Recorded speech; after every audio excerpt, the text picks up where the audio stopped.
Ya, Assalamualaikum warahmatullahi wabarakatuh. Apa kabar sejawat dan sahabat sekalian?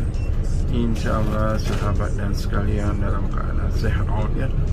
Begitu juga dengan sahabat dan sejawat yang lagi sakit, InsyaAllah diangkat penyakitnya dan diberi kesembuhan serta tidak ada penyakit lagi. Oke, Bapak Ibu, hari ini kita lagi jalan di nah ini Vietnam kalau jam kerja juga sama seperti Indonesia, juga suka macet juga. Dan biasanya kalau kita di sini macet gara-gara motor sih. Cuman ya Bapak Ibu, ada yang perhatikan nggak, kok di sini orangnya pakai helmnya lucu? Ada perhatikan nggak, kok helmnya kayak helm kontraktor gitu? Penasaran kan? Sebenarnya itu lucu di sini nih. Di Vietnam tuh mulai diwajibkan pakai helm dari 2012. Nah, saat itu hanya diterapkan wajibkan pakai helm aja. Jenis helm apa? Nggak ditentuin sama negara.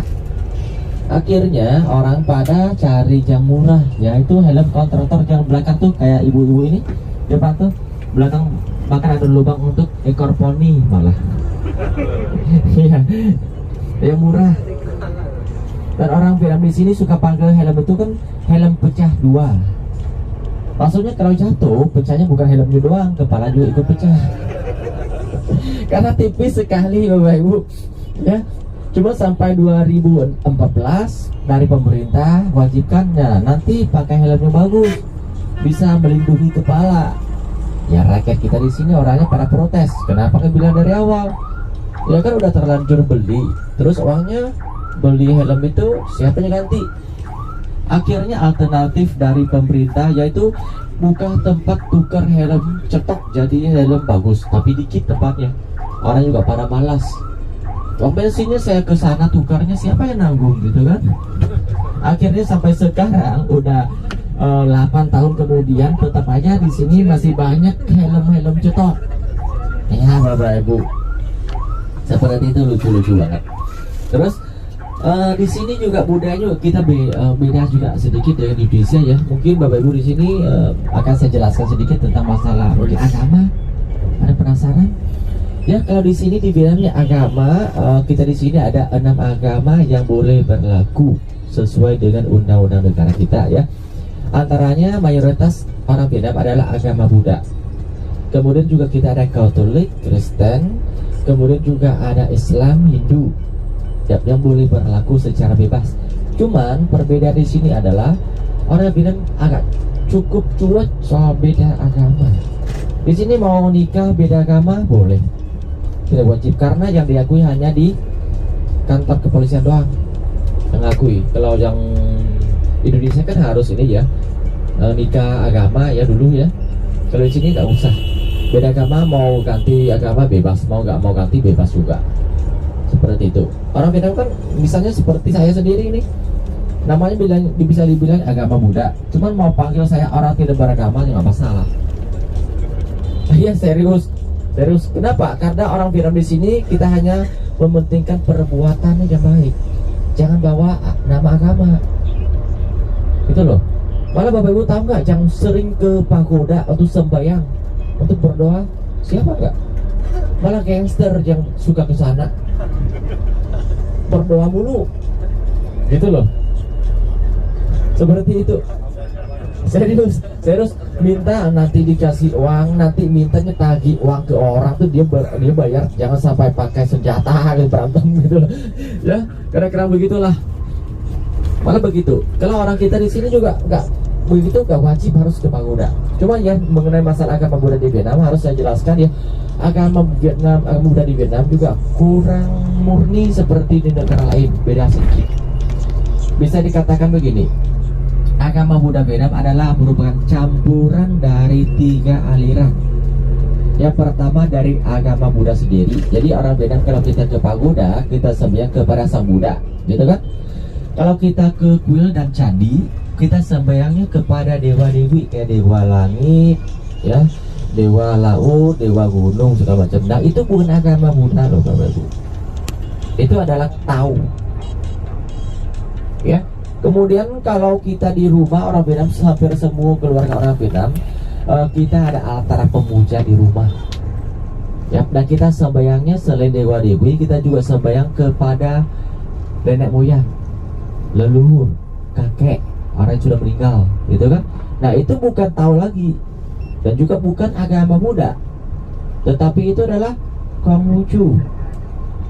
Jadi agama Buddha di Vietnam itu adalah campuran dari 3 aliran, tidak murni. Cuman ya kalau orang isi cuek aja, KTP kita aja mau diisi agama boleh, nggak diisi nggak masalah. Yang penting kalau pacaran di sini juga nggak pernah tanya agama apa. Paling tanya kamu masih jomblo atau enggak gitu kan? Ya gitu doang, gitu Bapak Ibu ya. Sampai di sini kalau beda agama, misalnya kalau yang ke gereja pas Natalan, malah orang Buddha yang datang banyak ke sana, atau ke masjid ya. Saya bawa grup kan Indonesia, namanya bukan Muslim juga, tapi yang mau masuk silakan aja. Duduk ngobrol sama Pak Ulama, tanyain gina, ini grupnya dari tanggal berapa orang gitu kan. Nanti kita besok mungkin mulainya jam 5 nih ada sholat, mau datang nggak, itu silakan gitu, dikasih tahu sama grup. Seperti itulah Bapak Ibu. Jadi soal agama sini cukup bebas ya. Terus budaya orang Vietnam itu kebanyakan itu terpengaruh dari China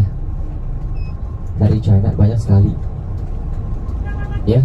Kenapa? Karena Bapak Ibu mungkin tahu Vietnam itu perang dengan Amerika Serikat saja kan, sama US saja. Sebenarnya Vietnam sudah 4 kali dijajah oleh negara asing.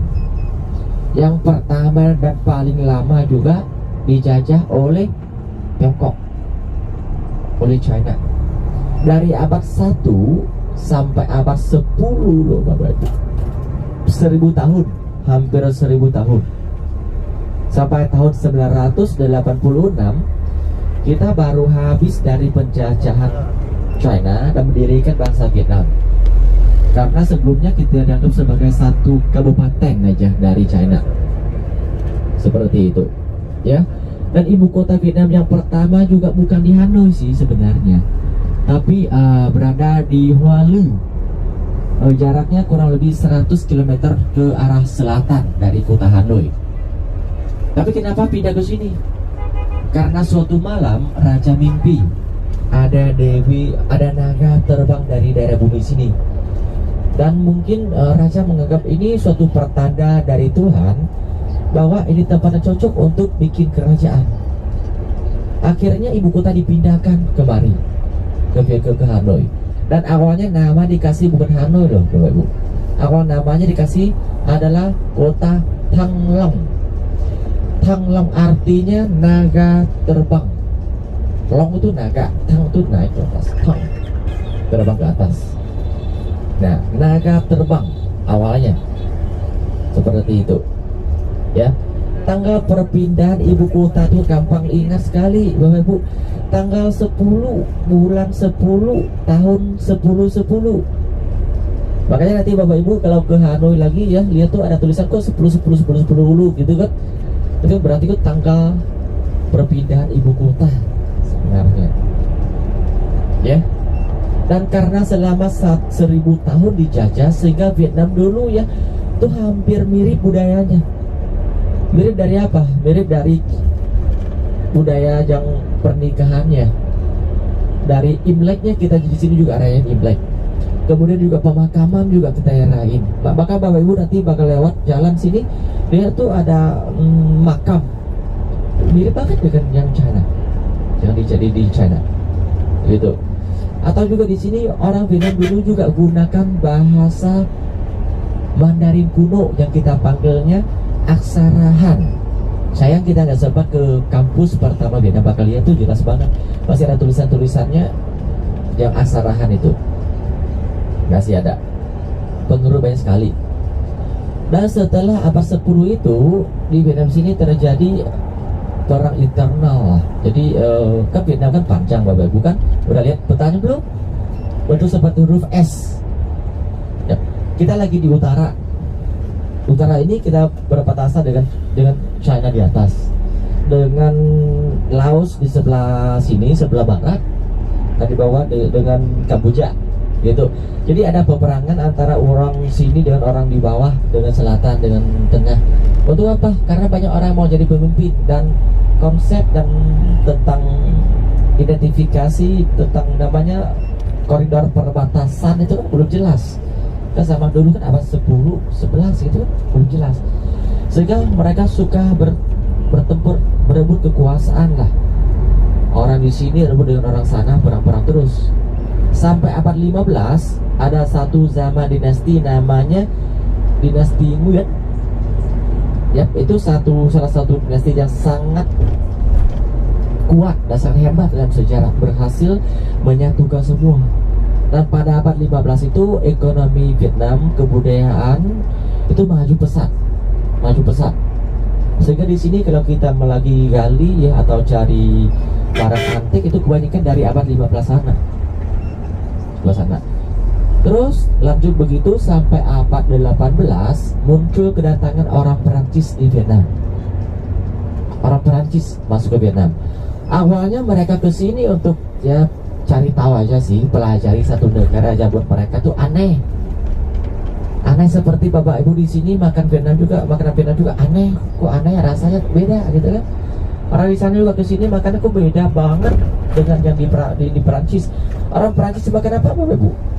Mie, roti. Di sini kita makannya nasi. Orang di sana pakai apa? Garpu, sendok. Di sini kita pakainya sumpit bapak ibu. Sama seperti saya waktu ke Indonesia, ke Bogor juga aneh. Saya di sini makannya pakai sumpit, di sana pakai apa? Tangan. Begini bang. Buat saya kan kaget banget loh. Kaget banget. Kok bisa makan pakai tangan?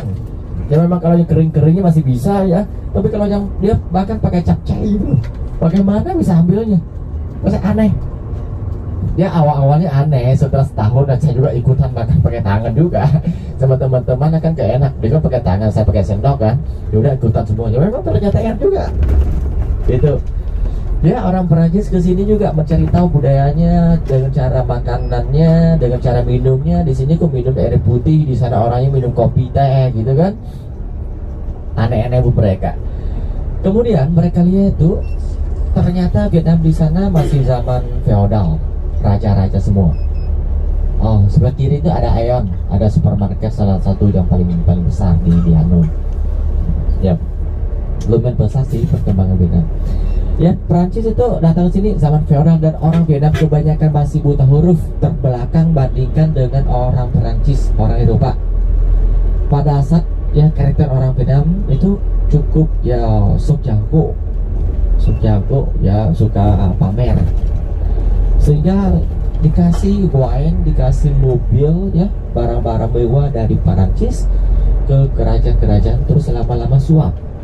Sehingga orang Perancis di sini itu sembarangan banget. Mereka lagi di jalan ya, lihat cewek cakep langsung tangkap aja. Kalau lawak bisa ditembak mati. Dan kita di sini tidak dilindungi oleh kerajaan, oleh pejabat sama sekali. Kalau ada komplain atau ngomel ya dari pejabat, langsung ya udah kasih lagi wine, kasih lagi uang, makanan yang barang-barang makanannya Perancis yang jago-jago, udah langsung tutup mulut. Sehingga lama-lama saat kita sadar ternyata Vietnam sudah dijajahi oleh Perancis. Sehingga di sini juga kita tidak mencatat berapa lama mulainya, sudah tahu berapa kita dijajah. Ada sejarawan sesuai dengan insiden pembantaian di satu desa. Nah catatnya Vietnam dijajah oleh Perancis selama setahun 105 tahun. Ada orang lain ya catat dengan insiden yang lain, pembunuhan yang lain ya catatnya 115 tahun. Jadi pokoknya tahun pertama dijajah tuh kita nggak jelas. Begitu. Nah, kenapa orang Prancis ingin jajah Vietnam? Karena mereka lihat tuh di Vietnam tuh cukup kaya mineral. Vietnam kan seperti Bapak lihat di peta kan, kita punya garis pantainya cukup panjang, 3.200 km. Berarti hasil ikan kan bagus.